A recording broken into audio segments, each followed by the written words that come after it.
Oh, wait. Just thought of a new idea for a new phone called the BlackBerry.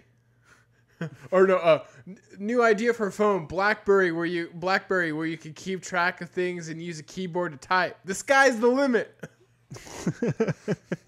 Yeah. Or guy who created iPod. New revolutionary way to listen to music. Sky's the limit.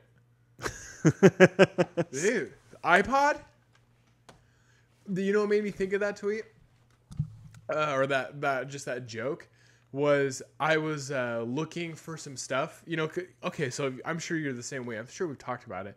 How you have, like, boxes of cords and shit. Oh, yeah. Right? I mean, like, you have it, I have it, Nathan has it, Adam has it. And basically anybody who's done any kind of sound stuff, you just have cords and cords and cords. And I think it's just kind of, isn't it kind of like a trope of guys to have, like, a box of cords? Yeah. So I was looking for a cord because I knew I had it. And I'm looking through the box that it's in. You know oh, shit. Did I go live? I don't know. In the box, at the bottom of the box. I'm looking through the box that it's in. You know shit. Did I go live? Are we live right now? Yeah. I'll go share it. Okay. That's okay. This is show worthy. I think I bumped it. That's fine. We're going to want to check that and make sure how far. I don't think we haven't talked about anything that's bizarre. No, I don't think so either. I just think it's funny. Anyway, go ahead. So, in the bottom of the box, I found my old iPod.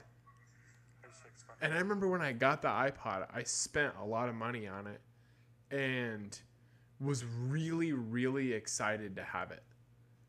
You know what I mean? Like, I spent some coin on an iPod. We bought an iPod video, the 80 gig. Yeah. And it was like $300 and some dollars, $389. Yeah, I bought an iPod. Stupid. It's not an iPod Touch, but it has the wheel on it. And it has a ton of songs in there, but you can watch video on it. So whatever one that is. And it's 60 gig. And I spent probably... I bought it used for $150 from...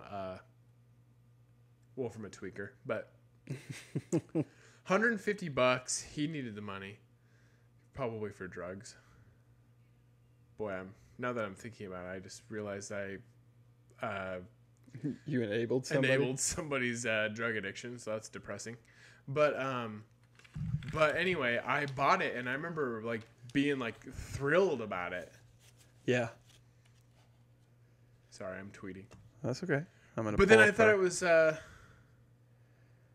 then I just thought about how today, like how that was buried in a box in my closet. Yeah. I mean, like that iPod that has thousands of songs on it. Thousands. And it's a time capsule, Ward. I don't use that iTunes anymore. I don't even know the password of that iTunes account. So those songs are whatever I thought were good songs in 2006. So it's a time capsule. I plugged it in today. And then I just started thinking about like how I have this really tall iPod dock. You could put that on there and listen to it. And it's really loud. It has good sound. I still use it because it has an aux cable on it. And yeah. I also use it for my phone and stuff. But for Spotify. But I just think it's funny how it was an iPod dock and that's irrelevant. And then today I went to the gym. And I'm working out in the gym. And every single machine in the gym has an iPod dock on the top of it. And I just remember thinking, like, I bet you when they, like this morning, I was like, man, I bet you when they create, because it's all after finding that They iPod. thought it was never going anywhere. When they created those, it's going to be here forever. Those iPod docks on those workout things, on every one of them, they were like, revolutionary new way to work out. You can plug in your iPod right here, you know? Yeah. And then not even 10 years went by. Right. Not even 10 years. And that's an outdated technology now. Oh, yeah. Completely gone. Nobody listens to iPods anymore. It's because it's all on your phone. It's all on your phone. But it's just amazing to me that... Yeah. I mean, we could talk about... how over the last 20 years how much technology has changed.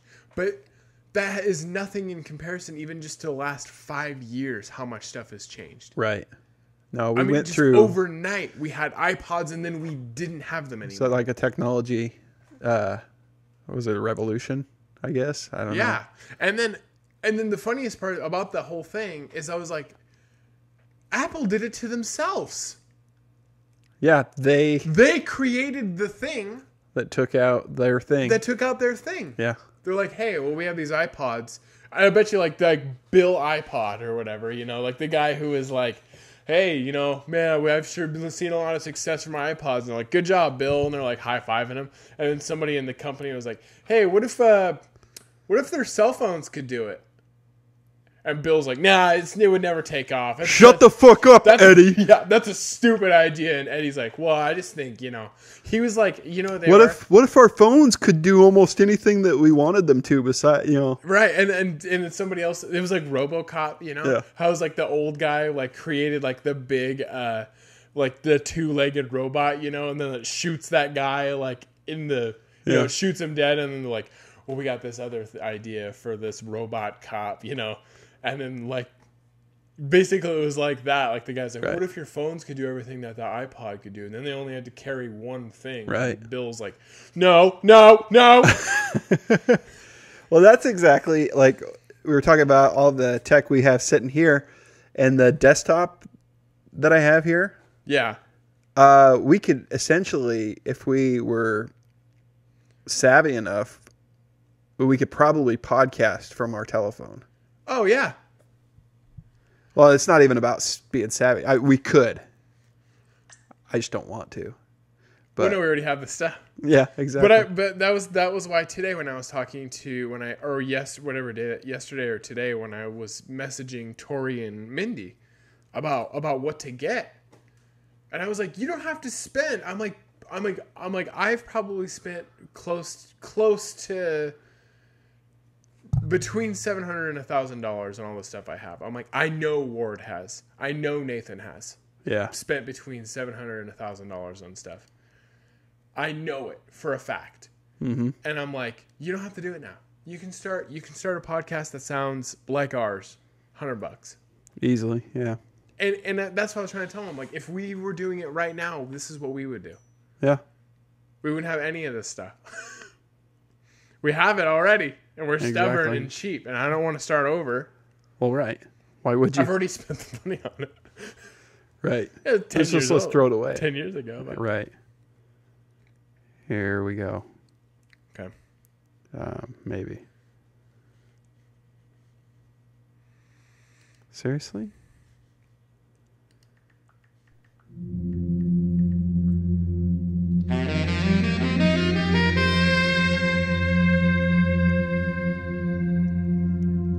Getting too old for this shit. It sounds like the saxophone, man. Yeah. That's why I started going off on it on the Hanging 10 podcast. I'm getting too old. I couldn't go into like the expletives with Cameron, but he was not having it. It sounds like he a tense didn't scene get it from Lethal Weapon. Yeah. I felt like we're about to get into some shit. Saxophone's a foreboding. very underrated instrument. Yeah. Do you know I hadn't seen... I kept looping this too for the whole show. You're such a bully. I know. I actually just watched Lethal Weapon, the first movie, not for the first time, but for the first time in a really long time, like 2 months ago. How'd you feel it held up? Oh, it's still good. I mean, weird to see main characters smoking all the time. Oh yeah, that's interesting. Mel Gibson smokes in the whole movie all the time. Fun to see him break in and out of that Australian accent. He was still not very good at hiding it. Yeah. So he's still like, yeah, you know. But he's like trying to talk like he's like from Michigan or whatever. Yeah. And all of a sudden he's like, yeah, crikey, that's a scary robot. You know, or whatever. You know, yeah. It's like, crikey, that guy's trying to shoot me. I'll leave in a trailer on the beach. Like, what? Like, you want to come over to my house and I'll make some shrimp on the barbie? It's like, what? This sounds like a foreboding scene. Yeah. I keep on waiting for Joe Pesci to break in. Look, babe. You don't want to come after me.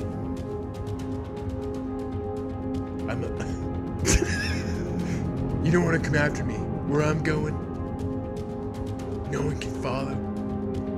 No one can come after me. I gotta do this on my own. Does that work? That works. Very, it's melodramatic. Yeah, yeah. It's like, I gotta do this on my own. I'm a lone wolf. That was actually just. And then it cuts to making a sandwich. This is a good sandwich. This is a good sandwich. I'm making it all by myself. I remember when you. That reminds me of that. That reminds me of the outtakes from that video that you and Nathan made where you're watching Aladdin. Oh. And you're like, what are you watching? And you're like, Aladdin! Hey, everybody, welcome to the show. Welcome to Basement Boys 2. All the stuff's on the screen there. Yeah. If you're watching on YouTube. Otherwise, come to timespentpoorly.fun. Yeah. We're working on embedding these videos to get them on YouTube also. So you can embed the video, put it on Timespent, on the website. Yeah, well, So I you can think embed there's the video yeah, on the website. and just link it. Yeah, Yeah, and then I think it just it just plays from YouTube. yeah, Yeah, pretty cool. Lot of stuff going on yeah, still working on all that stuff. Well, we won't talk about all of that here today. Not today. No. So, okay. I know we don't talk a lot about where we work, and I still don't want to say where I work or where you work. But we have mentioned on the show that you do work from home. I do, yes. So, this week, my workplace has been doing asbestos abatement in the basement of the place where I work, which is where I happen to be. I'm in the basement of this building. Oh. So I've had to work from home this week. Now, it sounded really cool. The idea of working from home? Yeah, I liked the idea. But then I came to realize that, you know, when you're at work, okay, I have an L-shaped desk with dual monitors and my computer and all my stuff and all of my surroundings, and I've realized today, or not today, this week, I've realized this week that we create these environments at work to work from. We create them. And I don't have a home office that I've created into a workspace. Like you've made yours into a workspace. It's comfortable for you to work. Yeah, and I've got all my pop figures and stuff up above me. So but you also have your desk. You have the stand-up desk. Yeah, you have it like it's set up. So when I was like, oh, work from home, this will be kind of cool. So last week I took all the stuff that I could work on from home because I don't have access to my databases or whatever. I put it on a thumb drive and I worked on it at home. You know, I took everything I knew I could work on so I could work on it from home, right? Well, then I realized when I was at home, I woke up Monday morning to go work.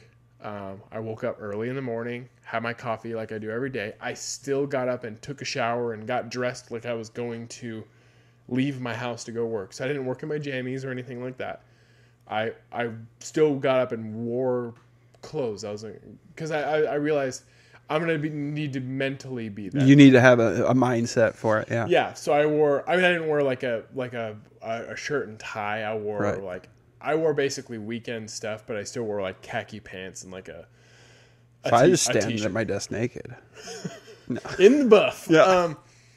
But then I sat down, so then I have my podcast room, right? And so I was like, that's where I'm going to do my work, because I can close the door. I have an air conditioner in there now. Nice. And I can keep the animals out. Because I need to be able to work, and I can't have my cat getting in my grill, you know? And so I locked myself in there, and that's where I worked for 8 hours on Monday. But then I realized my house is comfortable for being at home. It's not comfortable for work. Yeah.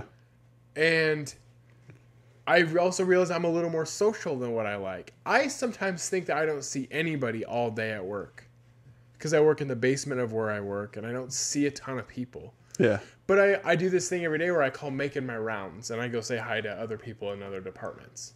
You know, I'll go on a walk to get some steps in, to get away from my computer, not be staring at Excel all day, and then go talk to people and say hello, network, basically. Yeah, I get my fill of that. The one day of year that they make us go into work in the office, I make a pass through the downstairs to the first floor where the customer service is, where I used to be, and I go and I see people I know, right? Yeah, which is ever thinning. Right, and I go to my old department, like where I used to work. I say hi to all of them. I go to the department that was right next to my old department, where it's like I know all of them because I used to work right by them, right? So I realized halfway through Monday, I'm like, man, this is lonely. This is lonely as shit, Like this sucks. I mean, there was a couple pluses. Every morning I listened to the Dan Patrick Show at work. I listened to it on the radio. Well, his show is actually live on NBC Sports, to where you can watch it. Oh yeah. So it's the radio show, but you can watch it much like you're watching Time Spent Poorly right now, So in my gaming room, I have in my podcast room we do the Let's Plays in there, so I have 2 TVs in there. So you know what I did? I left Dan Patrick on as a TV show instead of a radio show. That was kind of cool. It's still basically the same thing. I'm still listening to it as I work, Right. But I was like, okay, this is cool. But then I still realized I don't have a desk. Like I have my laptop that I have on this little lap desk, and I'm working from that or whatever. Yeah. And I'm like, this sucks. And then I realized I need to get up and go walk. Like I had to get up and go walk.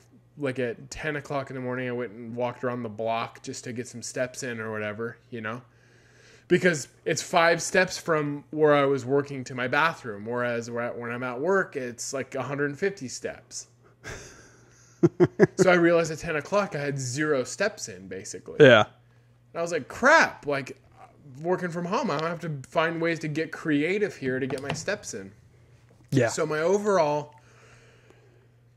So here's the other thing. When you're not being interrupted a lot with phone calls and people you work with and stuff, here's the other thing. All that stuff that I brought home or to work on was done by Wednesday at noon.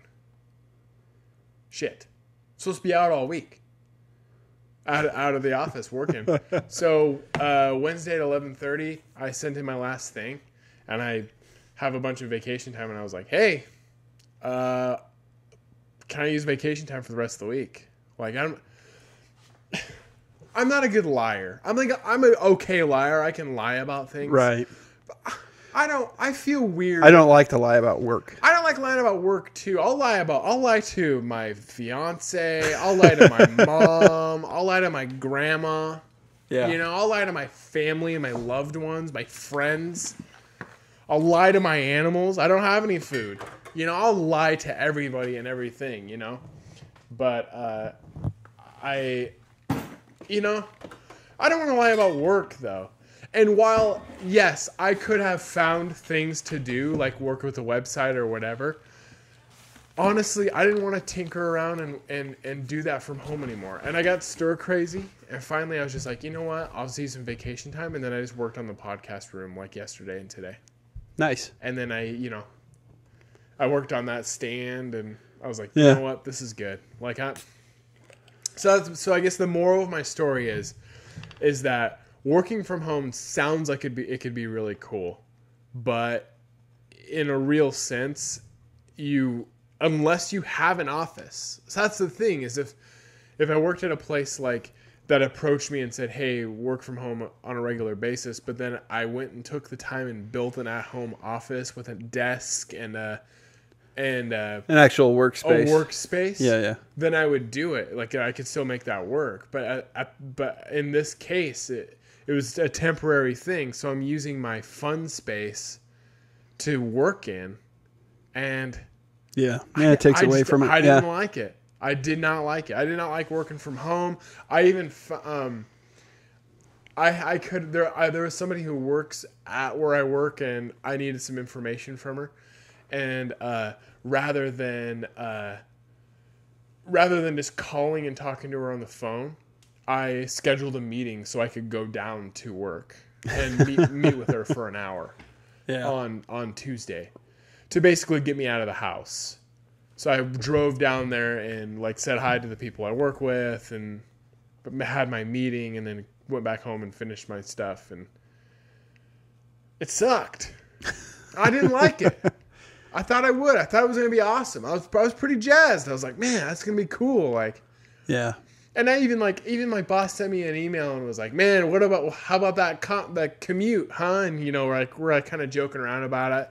We talked on the phone a few times or a couple days. We're both like, at first, like, the novelty of working from home on Monday was still like kind of fresh. It was still kind of like, oh man, how about that commute? Ha ha ha, And it was I was like, oh, traffic was a real bitch or whatever, just something stupid. And then by Tuesday, when I talked to her on the phone, it was kind of funny. We're both already kind of like, man, I really hope we're back in our offices soon, because it's just not the same. You can get a lot done, but it's just not.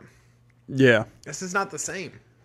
When you're at work, you're in work mode. You've created this environment to be in work mode, And I'm comfortable at work because I've built my workspace to make me comfortable for work. Right.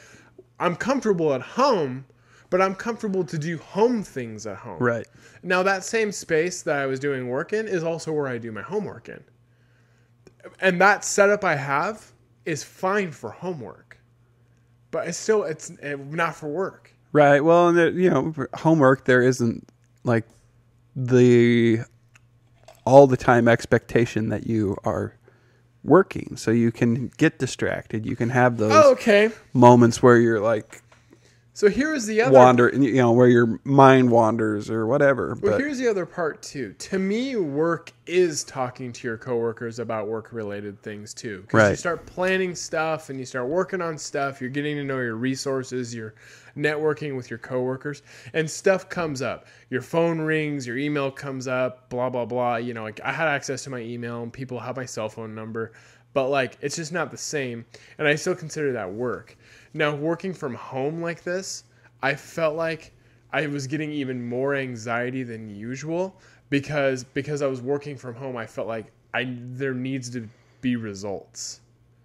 Like, there needs to be, like, I felt like I added more pressure to myself that I needed to have results of what I was working on, or else I felt like I was getting away with something. Right. Yeah. When I went home, I think when I got to go work from home, I think that's a thing that everybody will struggle with. Some people, and I don't think that everybody gets over it, because we have a team chat, and oftentimes in the team chat, if someone has a computer issue, they're like, I'm having computer issues, I'm resetting, sorry, and if I have a computer issue, I'm to the point now where I just like, I'm resetting. I'm not going to broadcast it to everybody, because I just don't like, who cares? Right. Because ultimately, if I have to reset, I have to reset. If I'm telling everybody I have to reset, then I'm drawing attention, and right, yeah. So, and no, I totally understand what you're saying. To me, when people put that out there, it's not so much that I'm like, no, they're not getting anything done. It's not that. It's like, you couldn't have just reset? Yeah. And just kept it to yourself? So that's another thing too, is I didn't have any issues like that at home with my connection or anything. And I was, sometimes you do though. Yeah. Now I work with other people. This is the other thing too, is so like my work doesn't pay for my internet or anything at home. So everybody who's working from home during this week has different kind of internet. Like none of us work from home. So we have whatever internet we go through. Some people use Clearwire still, or whatever the hell that is. You know what I mean? Like, some people have dial-up, so I don't know. You know what I mean? Like, everyone has different levels of internet. I have gaming internet. Like, I have good internet. But some people have just different stuff. Some people have different. So I got an email today from one coworker who was out, because it's everybody in the basement. So I got one letter from her, email from her, and she's like, raise your hand if you're getting stir crazy, like jokingly. You could tell she was like, raise your hand if you're getting stir crazy. And then she like kind of said a bunch of funny hashtags. It's like, hashtag I hate my internet, hashtag I hate my laptop, hashtag I hate my basement. Like, yeah. And I was like, yeah, that's totally understandable. She's, I don't know what kind of internet situation she has. I imagine I know her pretty well. I imagine for her uses though, it wouldn't be the internet that you would need to suffice for what we do at work. though. Right. Because at home, she's probably just checking emails and watching Netflix. You know what I mean? Like, that's the internet. Right. That's the level of internet she needs. I'm fortunate enough that I need internet for gaming. So I have to pay for a extra internet to game. But, Yeah. And because I want to game and stream YouTube TV at the same time. Because I'm a glutton for entertainment. Yeah. So I'm lucky for that. Yeah. But in this case, she doesn't have that probably. And what we do for work, she probably needed better internet. So I'm totally imagine that being an issue. But you don't think about that. She's not at home every day doing what we do at work. Right. She's not on her internet for 8 hours a day at home, is what I'm saying. Right. Oh, exactly. Yeah. Now, whereas on the weekends, you've seen me out on my walk because I'm going to hit a game hardcore for 7 hours. Right. Right. So I have been on my internet for 8 hours on a day off because I do stuff on it. Yeah. So I need that kind of internet. I don't know what she has. She probably doesn't have that. How many gigabyte plan do you use? Not high enough, actually. Are you going over? No, I almost went over last month. I monitor mine like a big asshole. The 600. You have the 600 and you almost go over? Just by yourself? Brie. Oh, that's right. We stream. Yeah. We have 600. Okay. But I have to police it. And I also feel like Cable One is shady. Well, yeah. I need to go to 900. About there. I'm thinking about going to 900. Because last week I was before the first of the month, I got an email saying I was at 75%. And when I went and looked at each day, what kills me is updates on games. Oh, yeah. As I'll go, like, I'm going to do a stream, right? The streaming actually doesn't take a lot. Streaming a game online. Right. Doesn't take a lot. But before I played this last week, I had to do an update to PUBG. No. It was a couple weeks ago, and we played GTA 5, and I had uninstalled it and reinstalled it. That's like 40 gigs there. Yeah, probably. It was 60. Yeah. And so I saw that one day, and I was like, oh, man, that killed me. Because usually I've done the math, and I average about 20 a day. Yeah. And that works out pretty good. Well, I think part of it's Cable One shady because we had a 300 plan, and then I think I upped it to 400. Then they changed the plan to 500. Then they changed the plan to 600. Right. Without changing the cost. But my usage, while I felt like our usage at home had stayed the same, it seemed to go up in terms of what I was seeing on on Cable One's graphs. Yeah, so I checked that too. I always wonder if there's something flawed with their. I know this month's going to be rough because I've been home this whole week. Yeah. And I've watched YouTube TV all day. Well, and my kids are playing Fortnite now. Yeah. And I'll do it. That's sucking up a lot. And you say you're a glutton. Wyatt co-hosts a Stranger Show. He is a glutton. He will stream He'll stream YouTube videos and play a video game at the same time, despite despite me being like, listen, we can't be multitasking. We got do the same thing. Yeah, man. I know. Well, I'm horrible. I do it too. But at the same time, I'm like, I've become the bandwidth Nazi because we come from 10 years ago, this didn't exist. I know. I remember we were talking, I was talking to people in Australia. Mm-hmm. When we were doing the podcast, we actually knew people from other countries too. Yeah. Which is funny. Yeah. But yeah, people in Australia had bandwidth limitations then. Yeah. And that wasn't something that existed for us. No. And then all of a sudden it's like, oh, well, this is the new formula we're using to charge people because that's the way they're compensating for the lack. Like Cable One, I know, is compensating for losing television customers. Okay, so here's what's funny about that too. It's even different in different parts of this country. Yeah. Logan Griffin, who was on sports program. He was the one that came out to talk about his NAIA experience. He's won 2 years in a row. He was telling, he's from California, and he said, he's like, I can't believe how much we pay for cable, like for internet up here. He goes, this bandwidth thing is ridiculous. He's like, we never had this. Yeah. Well, my dad lives in Montana, and he doesn't pay for it. He pays not as much as I do for unlimited. But here's another thing too. This is kind of interesting. I'm not sure what's the DSL one here? The one we can't get up in the orchards. Very good. Not CenturyLink. Oh yeah, CenturyLink. Okay, so when I lived downtown and I had CenturyLink, I would stream hockey, stream NHL on my. So I don't know if you ever saw pictures of my old apartment down in the Briar Building. I had my 2 TVs that are in my game room now. Uh-huh. I had one TV that I played video games on. I played Battlefield 1 or whatever. That's an online game, Ward, that I'm playing online with other people. Yeah. And then I would stream NHL hockey on the other TV. And I lived down there for 4 years. I never, ever went over on any type of bandwidth or whatever through CenturyLink. Since I've switched to Cable One. Did CenturyLink have a plan though? I thought they had unlimited. Why? That's the thing. I've never heard of anything like that with CenturyLink. Yeah.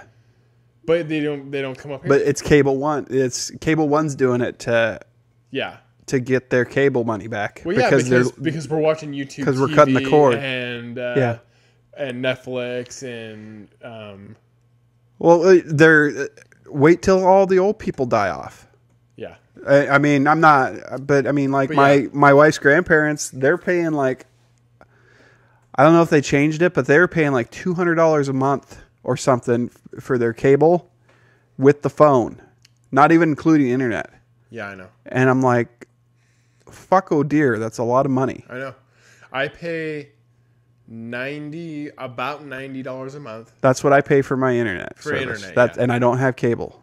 I haven't had cable for 4 years now. I haven't had cable for a long time. I pay $90 for the internet, and then I do pay $40 a month for YouTube TV though. But we've already talked about. Yeah. I hope YouTube TV sponsor us, man. I'm like your biggest proponent.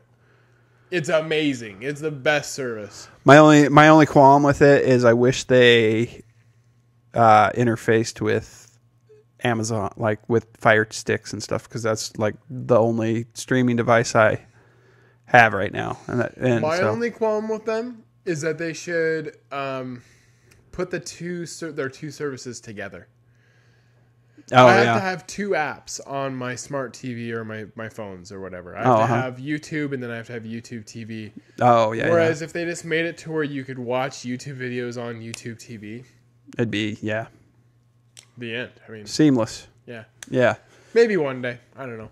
I mean, YouTube's the way to go. I mean, I don't want to. That's like it's like Sling. Have a show on YouTube where we just talk about how good YouTube is, but right. But it's like Sling TV was, and we did Sling for a while, but I think YouTube TV has a bigger offering. I think so too. A bigger channel lineup. Well, I told you I was using PlayStation View for a while. Because I have a PlayStation. Yeah. So I was using PlayStation View, and they had about the same kind of deal as what YouTube TV has as far as price-wise. Right. But then overnight, they upped all their plans, even their base one, by $20. Right. So even the one that you get basically through YouTube TV is $60 now through PlayStation View. And the one with PlayStation View, you really got to select which one you want. So like the base one comes with like the MLB network, but like I want that, but like I don't know. Right. Whereas YouTube TV, I told you that there's changes throughout the year. So when I first got YouTube TV, I was like, oh man, bummer, there's no MLB TV on there. But then I'm like, oh, but they have NFL on there. Then as soon as the NFL was over, they added NBA and MLB. Well, I was like, holy shit. You guys this is amazing. No one's thought of this. No one's thought of this. No one's thought of this to make a seasonal rotation of channels on there. I remember when we did Basement Boys 1, and we talked about how we wish there was a cable package where you could pick your own channels. Yeah, exactly. 20 channels But you have to give me the broadcast ones. That doesn't count as the 20. Right. So you give me NBC, CBS, Fox, ABC, and the ones I can pick up on my antenna. and all the religious channels. Yeah. Like and like like the Idaho Public Television, whatever. Yeah. Right. I get all those, and then I get a cherry pick.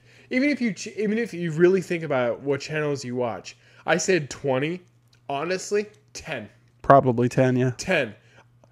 ESPN 1 and 2, Fox Sports 1 and 2. Like, that's for me. Like, Right. you're going to have different ones. But that's the point, is we're going to have different ones. Because there's different tastes. Yeah. And different. Right. And then, so then YouTube hasn't done that, but they have one base plan. And then basically they just add and subtract shit. It's brilliant. Oh, yeah. And when they added the service, YouTube TV, they didn't have it in our area yet. And I remember I kept checking. And it made it to where you could have email updates sent to you. And then you could also, like, basically you could complain. Like, I can't remember what it was said. I didn't have it worded as complain. It was like, hey, we're not in your area yet. But basically, do you want to complain about that? Like, basically. So then you could like put in a comment like in this thing and be like, hey, I'm in, this is my zip code. Like, get this here. Yeah. And then like, I probably enough people did it. And within 3 months, they're like, I got an email saying like, hey, are you near the Spokane area? Yeah. Here's your channels. Have fun. Yeah. Well, and Spokane, I think it's just big enough to make it happen for you. Right, and I was like, "Oh, cool!" And because I'm close enough to Spokane, they let us. I wish we'd get Google Fiber here. Yeah, that's what we need. That's Absolutely. What needs to come in. I mean, and they'll probably price gouge, but yeah. I've been looking at. I mean, I don't want one, but I've been looking at those Chromebooks. Google's the way of the future, man. Google's it. Like, I think it's been settled. It's gonna come between. It has already, right? I mean, pretty much between Google and Apple. Yeah, I think Google has it. I think Windows is finally done. Like, Microsoft's finally done with... There's no more Windows phones. They're not dominating the marketplace like they did. I don't know what they have now. I mean, I think they're still just doing like they do computers. Do the Windows they do operating systems, and then I think they're still they have Xbox. Yeah, and I think they're changing their model now to where we're like, okay, this is the stuff that's working. This is what we're going to funnel money into now. I think Microsoft is finally like, okay, we're not going to get phones. Like, it's not going to work. Yeah. And it didn't. I mean, I had a Windows phone. It was trash. The Zune. I had a Windows phone too once. Yeah, and then I had, and I think even Surfaces. I think even they had new Surfaces that came out, and I think they're just nobody's taking them seriously or whatever. Well, it's hard when I don't know everything that a lot of the stuff that Microsoft would make doesn't look sturdy. One of the things that like Apple did. What are you playing with over there? Oh, my zip drive. Okay. I'll put it down. I'm sorry. I'm helping. Not chewing gum. I'm just helping. You can pick it up. I'm fidgeting. I need a fidget spinner. Stress ball. Yeah. No, Apple just makes their stuff look sturdier. Yeah. Like they give it the metal, like everything looks built tougher. And it doesn't necessarily mean it is. Because isn't Galaxy like all that stuff that Android is Google, right? Like all the Android I think stuff, so. That's all kind of Google ran now. Yeah. So isn't it kind of just down to the two now? Basically, it's just like basically Google or Apple stuff, and then even Apple, you can still get all the Google stuff. Still. Yeah. They've kept the relationship okay though. So like you can't watch YouTube TV on Amazon stuff. Right. And you can't watch it on Microsoft stuff. Like my Surface or whatever. I can't watch it on that. I can't watch it on Microsoft Internet Explorer or Edge. Like you can't watch YouTube TV on that. You have to use Chrome. But you can still watch all that stuff on Apple. Well, and see, Amazon found a workaround by having like you can put the Firefox or Silk browser on your Fire Stick, which works great for YouTube and YouTube videos. But signing into YouTube TV, that's still buggy. There's still, because we tried watching a show when I signed up for YouTube TV.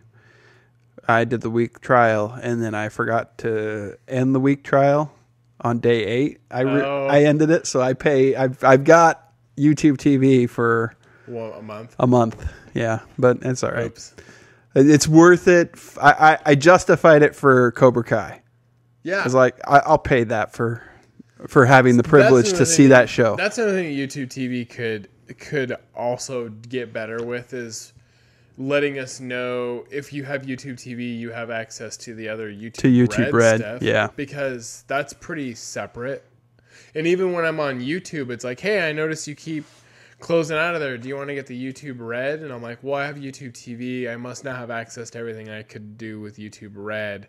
But I still had access to Cobra Kai, and I could probably still watch a lot of the YouTube Red shows, at least. Right. But they don't let you. I don't know what the YouTube Red service is. Music? I'm not sure. I have no idea. Well, YouTube Red to me, honestly, the thing is that I think like it's a network that they're supposed to be generating real content, but it always I think of porn. It's because it sounds like RedTube. I know. Well, which was a porn. Even then, like YouTube Red still sounds like explicit. Sounds like Baywatch Nights. Yeah, like, yeah. It sounds like something you're not supposed to be. Sounds watching. Dirty. And then there's RedTube, right? Yeah. So it's kind of like, I don't know about this. And then I also saw a commercial for a RedTube original movie that had those. A RedTube or YouTube original? YouTube Red. YouTube Red. See? I saw a commercial for a YouTube Red original movie that had one of those stupid fucking, that had Logan Paul in it or whatever, and I'm like, ugh. I'm not watching that. Yeah. But then there's another movie that had the Game Grumps in it, though, which are really popular YouTubers. So I don't know. I mean, yeah. I mean, I feel like their claim to fame, or that network's claim to fame right now, is Cobra Kai. Yeah, that's the Well, the show with Game Grumps has Dan Harmon is the writer. Really? Yeah. And they're like on an esports team. Oh, it's called Game On, and it looks funny. Yeah, I'll have to check that one out. There was another one with I don't know, that he's been on stuff, and he plays himself as an actor playing a cop. Oh, yeah. I watched it, and I like that actor and some of the stuff I've seen him in, but I'm not a fan of the show. The show's not any good, though? He's in a new movie where he plays a guy who gets, like, this chip in his neck, and it turns him into, like, a weapon. Does he do a bunch of backflips? Because he can do backflips in real life. Oh, I don't know. He's really good at doing backflips, because I remember he was a guest star for a run on Two Broke Girls that we watched for a while. Don't ask me why, because it's a stupid fucking show. And Beth Bears is the worst actress. Oh, I don't know. Kat Dennings isn't much better, but I think Kat Dennings is miserable. And I want to rip Beth Bear. I want to scalp her because I hate those stupid bangs. Yeah, I don't like girls with bangs. The bangs thing. Okay, I take that back. It's not a nice thing to say, because some girls with bang can pull them off. But there are girls that Zooey Deschanel has bangs. People really seem to like her. Yeah. But I don't care for her. You don't like Zooey Deschanel? I don't like that New Girl show. I never watch. That's the thing, is that's the thing. Now, I kind of crushed on Zooey Deschanel for a while. I liked her in Elf. I thought she was cute in that. I thought she was cute in a few other movies. In Elf, she's like completely different, though. I forgot it was her for the longest time. Yeah, because she's blonde in it, for one thing. Yeah. You know why I don't like her is because that movie Yes Man with Jim Carrey, and they made her like they made her like the hipster wet dream where she's like a photographer, but she's so unique and individual, and she takes pictures when they're jogging, and I'm just like, ugh. Yeah. Jim Carrey, man, the hell. What happened to him? I don't know, man. He's weird. Did you see him in Comedians in Cars Getting Coffee? Yeah. That was a really uncomfortable episode for me. That was a weird one, yeah. I just mostly was just like, we were watching it, and I was just like, Jerry Seinfeld and Jim Carrey are nothing alike. Like, it looked like a hard episode for Jerry Seinfeld to make. Yeah, I mean, he looked like he was trying, like he tried to look like he was enjoying himself, but like one of my favorite episodes of that show was like the one with him and Colbert. Yeah. And him and Fallon are good. Yeah, you don't like Jimmy Fallon though. I have a hard time with Jimmy Fallon, and I used to like. I used to probably be like one of his advocates, and I don't know what it is. What put me off on Jimmy Fallon? I like Jimmy Fallon now. I didn't like Jimmy Fallon before. I like him now as a late night guy because I was like, oh, this makes sense. He's not a good actor. He's right. Not a good. Yeah. No, I didn't feel like he was ever a good actor by any stretch. But I was like, interviewing people and I think having fun with them. That's cool. I think doing the show is a fit for him. Maybe it's just the format of the Tonight Show that I don't like. Oh, probably yeah. Just I don't know. Colbert. I like Colbert more. Yeah, you know the late night show. Boy, I don't know anymore. I mean, I like parts of every late night show. I like Kimmel. You know what's funny? But then I'm like, I just don't like the formula anymore. I think just late night formula. I feel like the formula has kind of gone away. Case in point, all of those shows, including even Saturday Night Live. I haven't watched a full episode of any of those shows forever. I just watch them all on YouTube now. Like in clips. Like they'll have like a clip from the late night show. I'd rather watch a long form interview or a longer skit or something, or or a longer segment for whatever it is that they happen to be doing. Yeah, but I'd like to see a longer interview that isn't just canned, that isn't just like they're there to plug their thing. I'd like to get to know more about the person. I guess still good. I like Conan. I haven't watched a bunch of it lately because I don't have cable. But I mean, I should check it out. How did you get the cords through these? I bought them with them through them. Oh, even through that one? Yeah. I'll be goddamned. Yeah. We didn't buy the same one then. So I don't know if they're. That's cool. I don't know how they do it. I think there's little screws here. I'm guessing they wire them after they get them through. That's pretty cool. But the old cords, I think they must wire them afterwards. Yeah, they must. And that's cool. And make them all nice. Like how my train of thought changes. No, that's okay. I just felt, you know what I just felt though? I just felt a bead of sweat roll down my back. It's hot in here. It is warm. It is warm in this room. And I don't think my head is sweating, but I leaned forward and I felt a bead of sweat, like seriously roll down my back. Wow, it's warm in here. Well, and again, you've been here in the winter already. You've been here for one season. It gets cold in here in the winter. Do you work out in here in the summer? Yeah, I'm just. It's like I'm a sweaty mess. There's like a sweat house in here. Yeah, you'll just see like a sweat pool on the floor if I'm doing like stuff where I'm laying down. Oh, sure. And yeah. Is it nice having now that we've moved the stuff over here? Is it nice having access to all that again that you can actually just use and? Yeah, I mean, I haven't been doing any workouts that have me on the gym right now. Just the elliptical still? The elliptical, yes, except I broke it again. I keep breaking parts on it. a few weeks ago, I was riding it, and one of the left leg, the foot arm, like just snapped. Oh God! And it was here. Did you have to order a piece then? I had to order a whole new like left leg piece, but it just snapped right there. Oh my God! Were you on it? Yeah. Was it terrifying? And well, I had another elliptical before I had this one that did something similar that was more terrifying because it was a bigger elliptical. Yeah. And I'm going along, and all of a sudden it's like, Gung! And then my arm's like, like punches out. But yeah, with this one, it was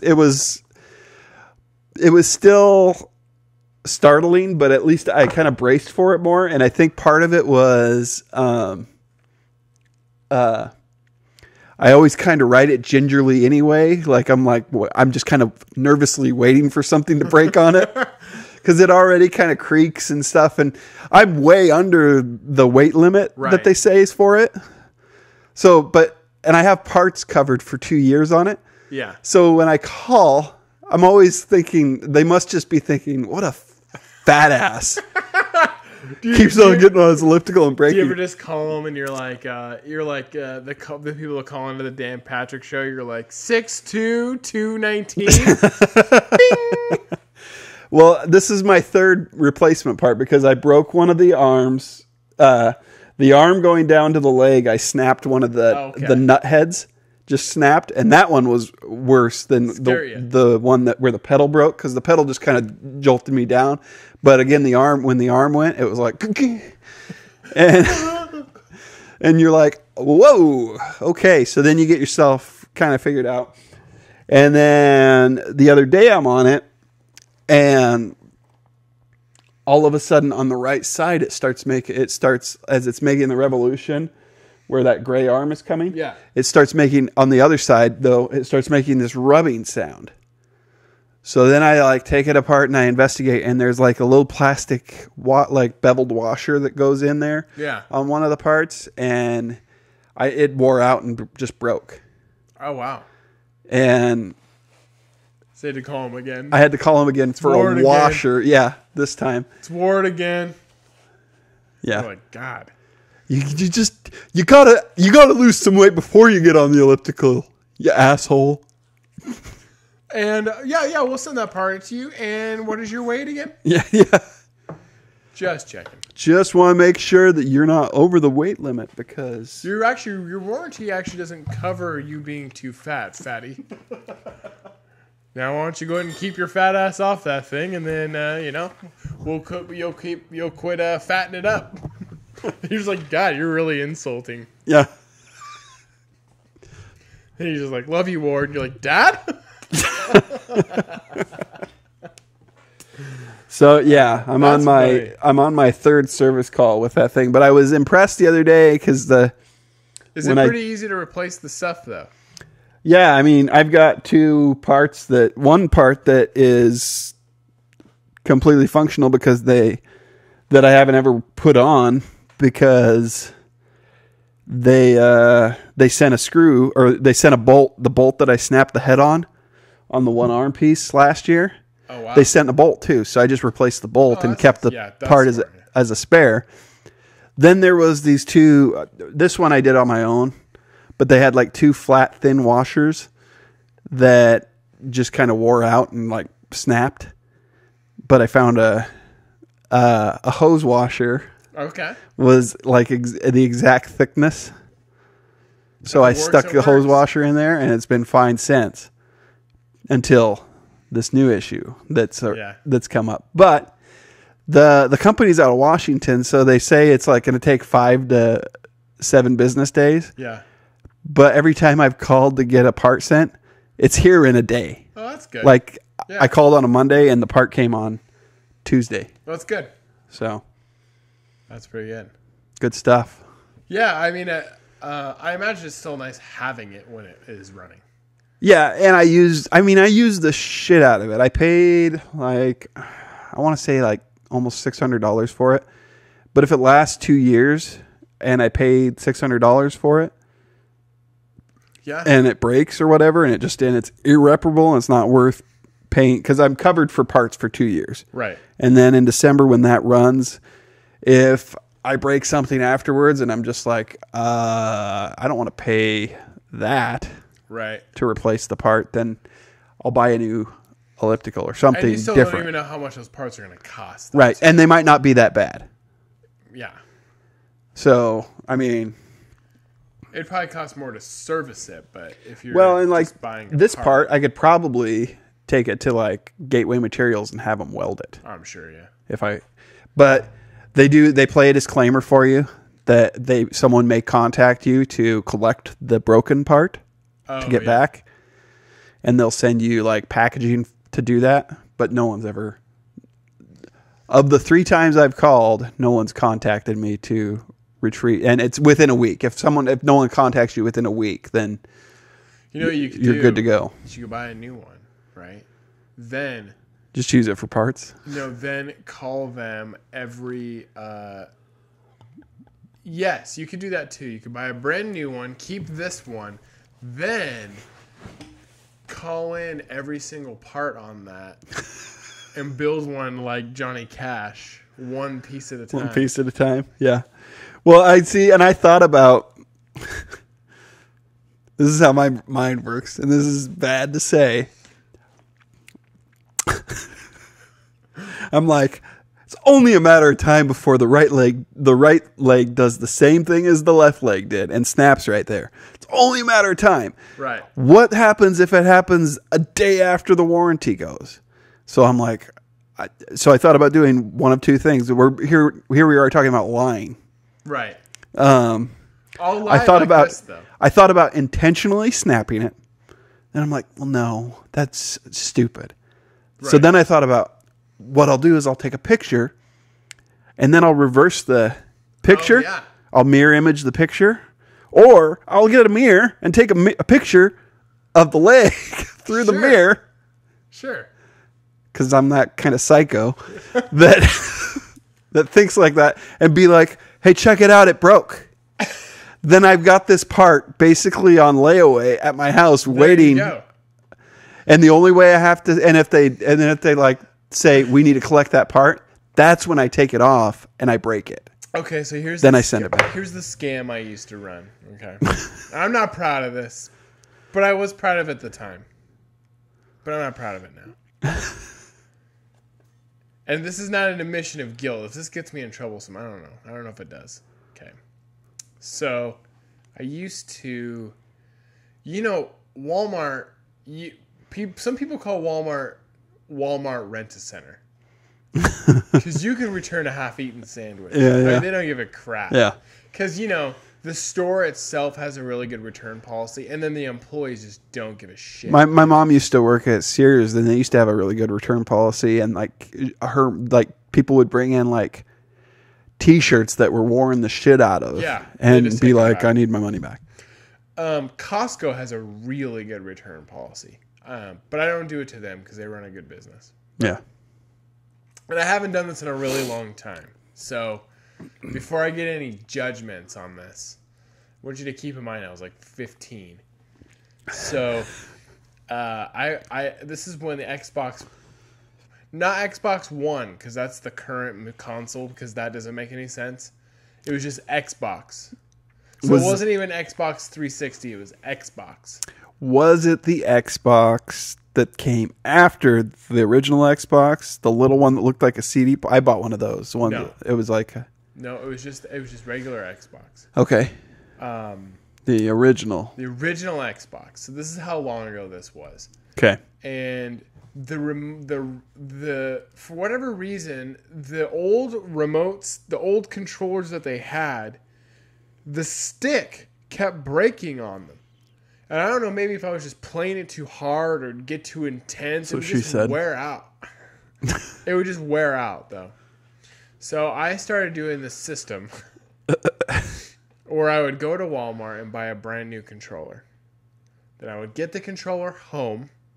Then you take back the bad controller? And take back the bad controller in the packaging from the new one with the receipt. Yeah. And then give it to them. And I mean, they didn't even...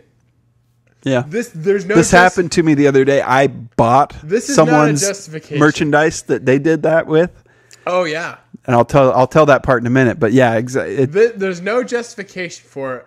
But one of the things I used to justify it with was that whatever employee was working at returns, they didn't even look at your shit that you're returning.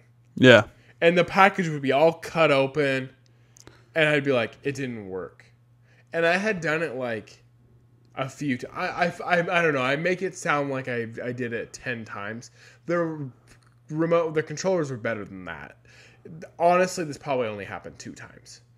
So I took it back with the new packaging and the old. But your guilt, is what it's multiplying it. Yeah. So I took it back, get your money back, and then I would just keep the money, obviously, and then it would happen again. Like I think it happened 2 times within a 5-year period, and I always felt kind of bad about it.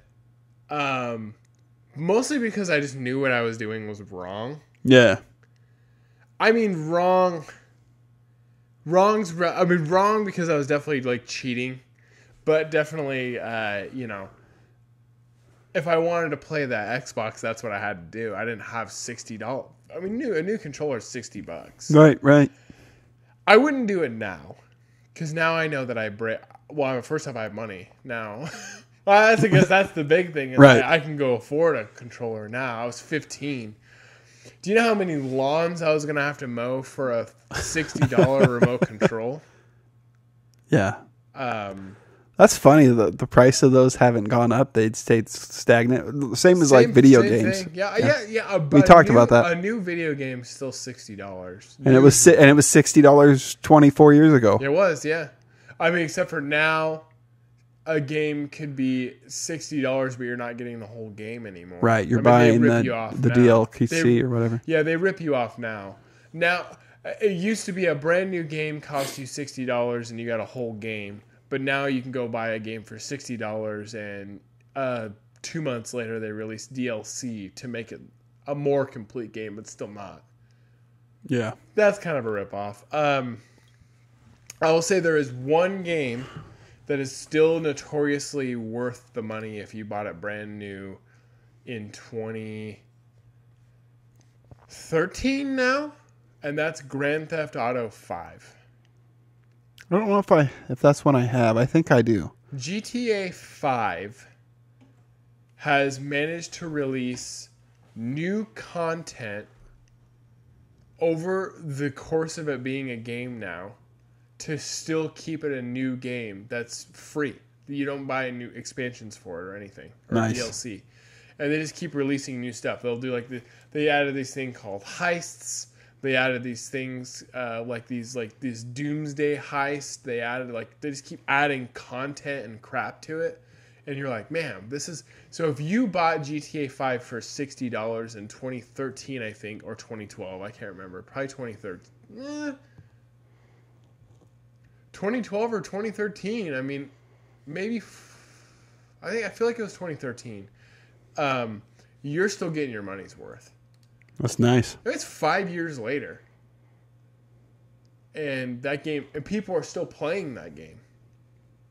And, if you bought it brand new back then... Yeah. You probably felt like you were getting hosed, but... I bet you don't now. I bought it for $30. I bought it for half off. From gameplay. Oh, yeah. And you can still get it on sale now. I mean, you still get it...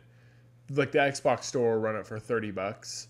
And if you're ever on the Xbox store and you're like, man, I don't know if I want to pay $30 for a game that's 5 years old. I mean, it's still worth $60 to me. I mean, if you were gonna buy it and you looked at it and it was like $60, it'd still be worth it. Yeah. Because you're just gonna get so much stuff. Well, yeah. Now you can spend more. GTA is a great game to play if you have $1,000. Because you can buy shit. You can buy an apartment with houses. And that's a great game if you have $1,000. Yeah, it's a good game if you don't have $1,000. My kids had me buy them, or they used some of their money, to buy. What are they called? V-Bucks for Fortnite. Fortnite, yeah. My uncle has said that my cousin, I have a young cousin, he said that he's spent about $100 on Fortnite now. Yeah, I did $40 for them yesterday. What are they and buying? I don't know what the skins. It's skins. Okay. Well, that's one of the things that they bought, and and it was a big thing. Like, I mean, it's like not right now. Oh, it's gonna go away, and then because they cycle through them. I guess I don't. This is all stuff I don't know. Do you make them earn that money? Well, this was their money or that they got for birthdays and stuff. But yeah, they got to work. That's what they wanted to spend it on. Yeah, that kind of stuff. I mean, don't get me wrong. Like, I bought money on GTA 5. Yeah, I bought the game, and so you can play GTA 5 online.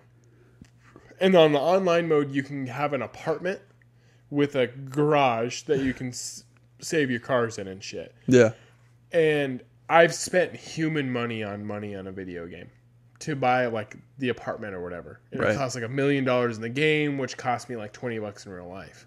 But I have a full-time job, and I can just do that. Like, mine's not like a savings.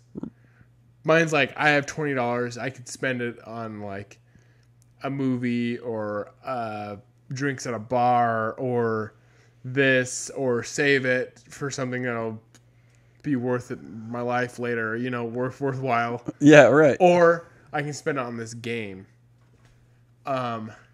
Gaming, it's amazing to me to spend $100 in a game that might not be popular in a month. Right. The money I spent on an apartment 5 years ago in GTA 5 is still going to use because I still have that apartment. But not every game you get 5 years out of. Right, exactly. I think Fortnite's not going away anytime soon. I don't think it is, but I'm just saying, like, I bought Battlefield 1 2 years ago for my friend's birthday. We had a LAN party, as like an old school LAN party for his birthday, and we were all playing Battlefield 1, and we had to, obviously we buy our own game. So I bought it, and it was $60, and I played it. Basically, I spent $60 to go to a birthday party for one weekend. And then I've played it maybe 5 times since then. 5 to 10 times since then. Wow. So I didn't really get $60 worth of a game. Worth of use out of it. I mean, I guess that's how you look at it. I had a lot of fun on that weekend for my friend's birthday. Right. So I guess maybe if you're looking at spending $60, it was worth it for the fun that you had for the party. We didn't go out for his birthday, so if we would have went to a bar for his birthday, I probably would have spent $60 at a bar or more. So we didn't do that, and we spent it on a video game that we played for 2 days straight at his house with like 15 sweaty 30-year-olds and his wife. So maybe, I guess that was worth it. I'll say Battlefield 1 was worth $60 for that. For my bachelor party, that's what I've told my best man that I want. Yeah. Is a LAN party. It's like a LAN party, like an old school LAN party. What show? We talked about this on Rick's show, I think. We talked about it on Rick's show because you guys used to have those. Because that's how I met Rick, right? That's what I want for a bachelor party. I don't want to go out. Going out sucks. Yeah. It really does. Somebody was saying that times were poorly, like we should all go out and have a drink so everybody can meet or whatever. And I'm like, why don't we not do that? Why don't we just all meet like in the boardroom? Or you're like, your idea when you guys get out, like have like the barbecue or whatever. Right. It's like, yeah, let's do that. Yeah. I don't want to go anywhere. Yeah. I don't like going places. Cause then you gotta then you gotta you gotta go to the place for one thing. You gotta see people you don't want to see. then you have to leave at some point, and then I mean, I don't know. I don't get me wrong. I like going. I like seeing friends. I like getting together with people and stuff like that. But at the same time, at the end of it, then you got to go and make the rounds at the end when you're leaving. A lot of the time, like, hey man, I'm getting out of here. Oh, good to see you. Yeah, and you go through all those. That's really awkward. Yeah, that's an awkward moment. Because, well, for one, it's like I can think of one example. I went to a funeral. And I'm like, then I'm going around and I'm saying, hey, I'm going, see you later. But then I feel like I'm that narcissistic and self-involved that they give that, like, that's where I get in my head about it. I'm like, they don't give a shit where, like, if I leave. Yeah. But they do, I guess, though. But yeah, right.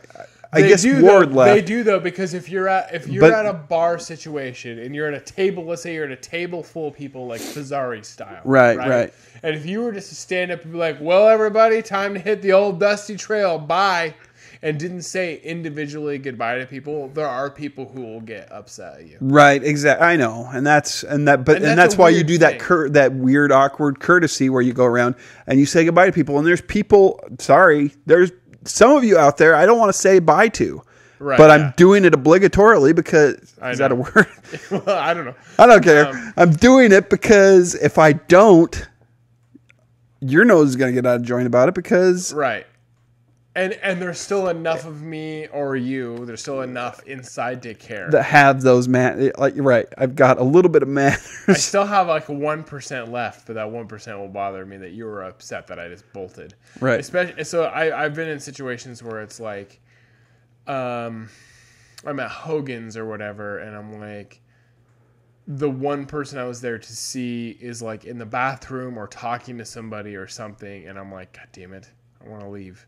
And then I'm like, hey, can you tell so-and-so that I left? Yeah. Or that I said goodbye or whatever. Because you think like somehow that's like... That's enough. That's good enough. That's enough to cash in. Like, can you... hey, can you let and whoever you know ask, that I made the effort? Right. And whoever you ask is like, okay. I know, and then, I guarantee and then it goes the like person this. comes back to the table. Hey, where'd Derek go? I don't know. He said he had to go. Yeah. Yeah, and you're like, hey, can you let them know that I made this effort to say goodbye, but they weren't anywhere to be found, but I want to leave? And they're like, yeah, whatever. And they're like, hey, where did Derek go? Oh, God, where did I see him? I think he went to the bathroom. Like, they don't care. And you're really banking on the fact that your effort means something. Right. Yeah. But it doesn't. You gotta say goodbye to them. Yeah. But God damn it, why are you taking a dump at a bar? Yeah. Why are you in the bathroom for so long? In and out. I want to say goodbye. I also... Okay. Tell me if you've done this. I don't know. Maybe I'm the only narcissist on this, but if I go to someone's house... Okay, I have two scenarios here. They're kind of related, though. If I go to somebody's house for like a house party, and not like a house party like high school kids have, but like Nathan will have bonfires, or he had bonfires before he had a bunch of kids, but... Yeah. He had bonfires at his house, and he has a big driveway. Big driveway. But I'm kind of an early shower. If you tell me to be there at 5, I'm usually there at 5. So if I arrive at somebody's house and they have a big driveway, but it's like a long driveway, you got to park in a... I don't want to park up front because I don't want to get parked in, because I know that I'm also the first one there. I'm probably going to be the first one who wants to go. And it's nothing against like going to Nathan's house or whatever. It's just like, I don't want to be parked in. Yeah. So I'll like park like the first one in like an asshole. Like you like one spot in and then not let anyone. Yeah. And then everybody has to park around you. Yeah. Uh-huh. Or I'll park like across the street. Right. Like I'll park somewhere where it's not. Where you have an easy out. Yeah. Right. But I always feel like that makes me look like I'm ready to go. And I think probably it's a little like I'm going to be a runner and people are going to watch me run. A little bit, yeah. Because nobody cares that much. But at the same time, you are sending this subtle message that, oh, he's parking out there because he wants to be able to leave. Yeah. Okay, so that's that's one scenario. But at the same time, if I'd seen that, I'd been like, I don't blame him. Right. Because I would do the same thing. I also don't want to have to ask 10 people to move their cars so I can leave because they're in for the long haul. Yeah. Because there are people that Nathan is friends with that will go to his house and stay the night there because they've had too much to drink or whatever, and that's the person I'm going to get parked in front of. Also, under the same token, I've been the person that's gotten too drunk at Nathan's house and stayed the night. Right. So it happens. I just don't want to be parked in front of that person if I'm not that person. So there's that. Second part. Go to a busy, like a birthday party at a bar. I already don't like doing that anyways. Because you don't know everybody else. Yeah. It'd be, like if I went to a birthday party, okay, you and I have been friends for a decade.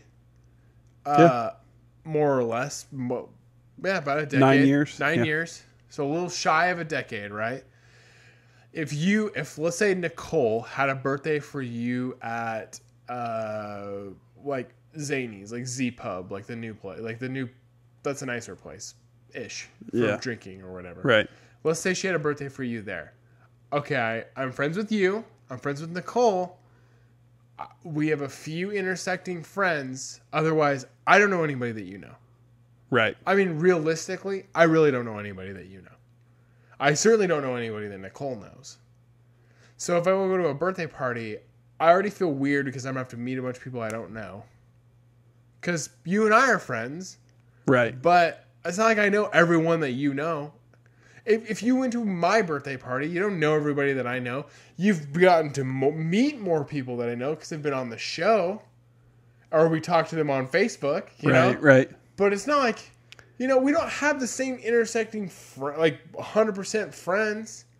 Right. So that's an awkward situation. And when it's in a public place. Well, and I think I talked to you about this a little bit off air when we were talking about doing like the barbecue here and stuff. Yeah. There's been guests on this podcast that I probably won't have over to the house for a barbecue. Not because I'm like, I don't like them. Right. But I don't see them fitting the... Well, yeah. I don't know. It's just it still sounds bad as it's coming out of my mouth, but I don't. But it's not the same scene though. It's just places from. It's like, have you ever hung out with your group of friend, or a group of people that you know from work? I have people that I know from work, and then I have my friends. And sometimes in weird occasions in my life, those two groups have overlapped, and that's weird. Right. Hey, this is my asshole person I kind of friends with from work because from process of elimination, that's who I know.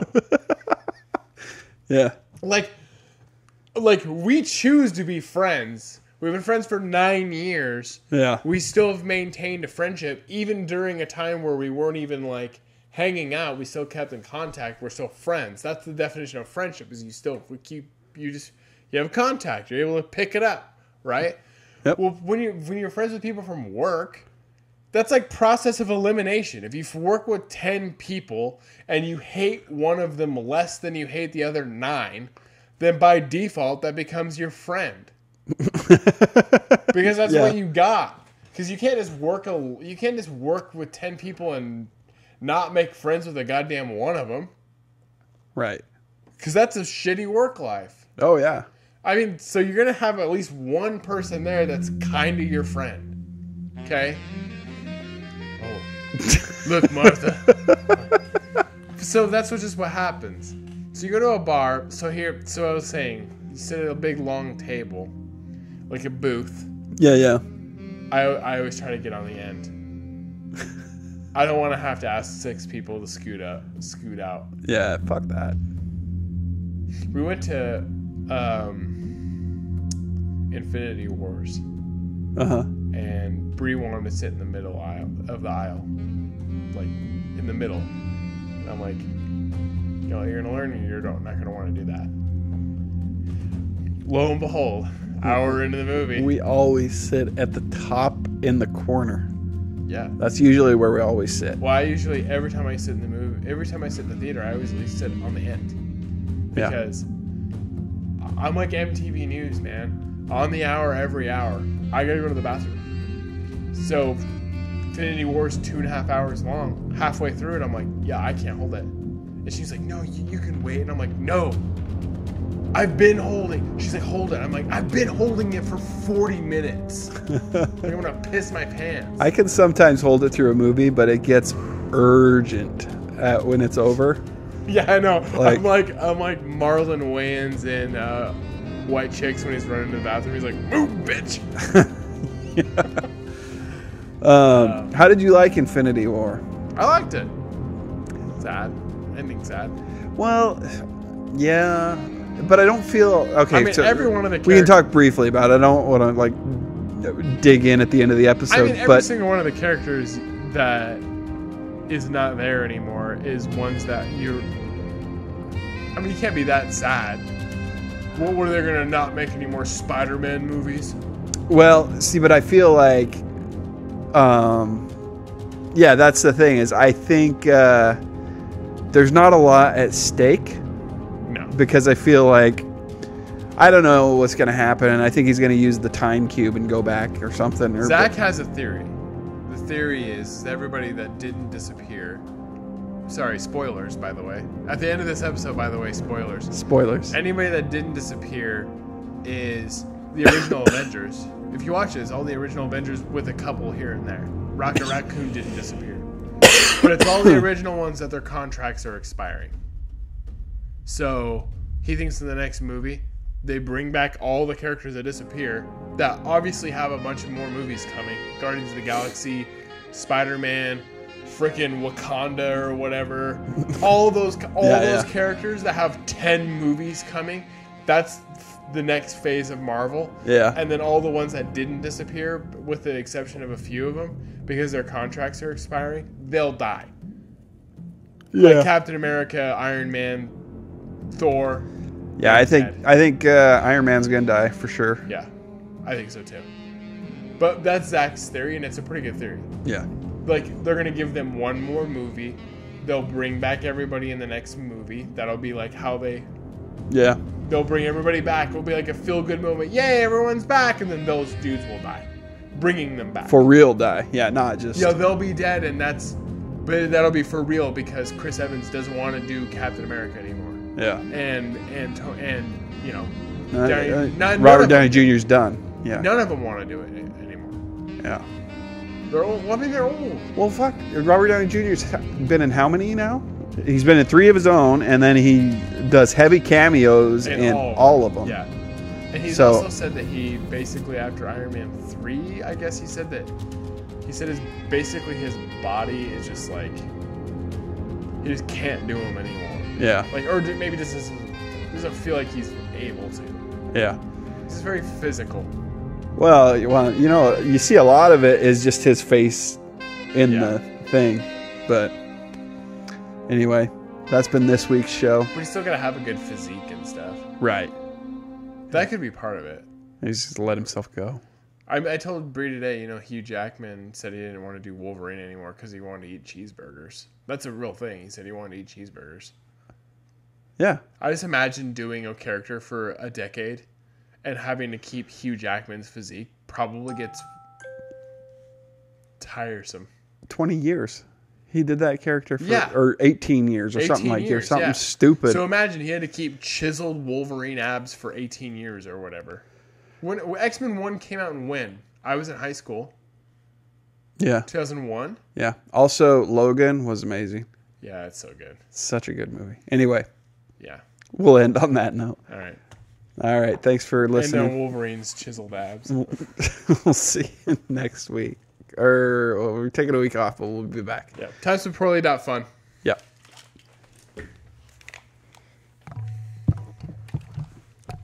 It's a good show. Yeah, it was. Yeah, he did say something about like he wanted cheeseburgers or whatever. That's funny. I think he was making a joke, but I think the truth. I think there's some truth. There's there. truth you in gotta, that. Though. You gotta. I know how hard it is to look like. But I said this in my blog. I go, I worked really hard to look like a guy that maybe was in shape once that let himself go. Right. Yeah. Well, I mean, yeah. I mean, and Hugh Jackman. I mean, I imagine he's still not going to get to a point where he's not like pretty, good body, But do you think he really wants to have chiseled freaking Wolverine abs for the rest of his life? No. No, dude. He wants to be like Russell Crowe. He wants to get fat sometimes. He wants to be like Eric Bana. Why are these all Australians? Be like Eric Bana was the Hulk, in the crappy Hulk movie. Right. And then he's gotten chubbier for movies. Heavier, yeah. This is bonus content for the live stream because we're still streaming, but I've turned off the thing, but that's great. So. I don't know why they're all Australians. They're just like, I want to eat a cheese bag, I want to get fatter. Have some Fostas.